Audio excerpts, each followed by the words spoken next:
വചനലോകത്തിലേക്ക് നിങ്ങളെ ഹൃദയപൂർവ്വം സ്വാഗതം ചെയ്യുന്നു. 2 കൊരിന്ത്യർ ലേഖനം 1-ാം അധ്യായം 20-ാം വാക്യമാണ് ഇന്ന് നമ്മൾ ധ്യാനിക്കുന്നത്. ദൈവത്തിൻ്റെ വാഗ്ദത്തങ്ങൾ എത്രയുണ്ടെങ്കിലും അവനിൽ ഉവ്വ് എന്നത്ര. അതുകൊണ്ട് ദൈവത്തിന് മഹത്വം ഉണ്ടാകുമാറ് അവനിൽ ആമീൻ എന്ന് തന്നെ. ദൈവം പറഞ്ഞ വാക്ക് യേശുക്രിസ്തുവിൽ കൂടെ നിവർത്തിക്കും എന്നാണ് ഈ വാക്യത്തിൽ കൂടെ നമുക്ക് മനസ്സിലാക്കാൻ കഴിയുന്നത്. അവിടുന്ന് വാക്കും മാറാത്തവനാണ്. ദൈവവചനം അവിടുന്ന് നമുക്ക് തന്ന വാക്കാണ്. ആ വാക്കുകൊണ്ട് മാത്രം നമ്മുടെ അവസ്ഥയ്ക്ക് മാറ്റം വരുമോ എന്ന് ചോദിച്ചാൽ ഇല്ല എന്നാണ് തിരുവചനത്തിൻ്റെ തെളിവിൽ നിന്ന് എനിക്ക് നിങ്ങളോട് പറയാൻ കഴിയുന്നത്. കാരണം സർവശക്തനായ ദൈവം തന്നെ ഏദൻ പൂങ്കാവനത്തിൽ സൃഷ്ടിച്ച തൻ്റെ സൃഷ്ടികളോട്, തൻ്റെ മക്കളായ ആദാമിനോടും ഹവ്വയോടും പറഞ്ഞത്, നിങ്ങൾ ഈ ഭൂമിയിൽ പെരുകി സകലത്തിനുമേലും വാഴുവീൻ എന്നാണ്.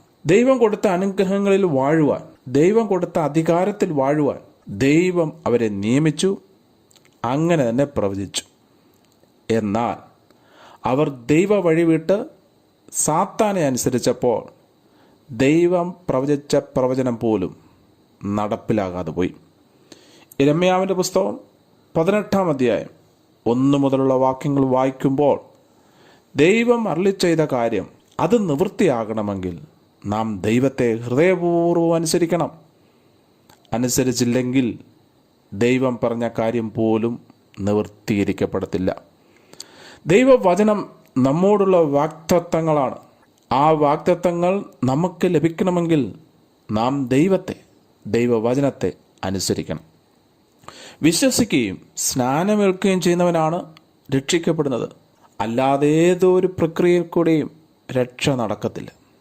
രക്ഷിക്കപ്പെടണമെങ്കിൽ ദൈവം പറഞ്ഞ വിശ്വാസം അതുണ്ടാകണം. ദൈവം പറഞ്ഞ സ്നാനം സ്വീകരിക്കണം.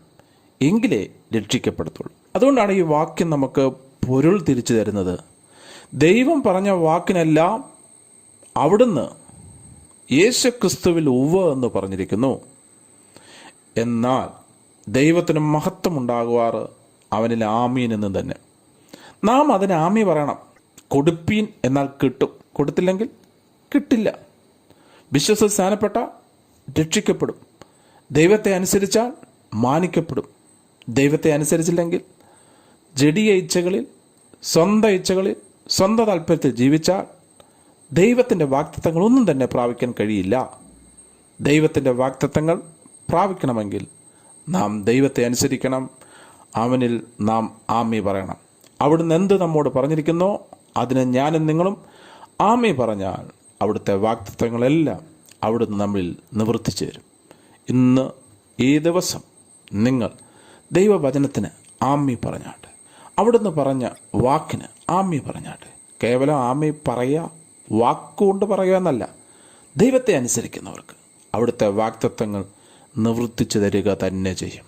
പിതാവേ, അങ്ങയുടെ സന്നിധിയിലേക്ക് ഈ പ്രഭാതത്തിൽ ഞങ്ങൾ അടുത്തു വരുന്നു.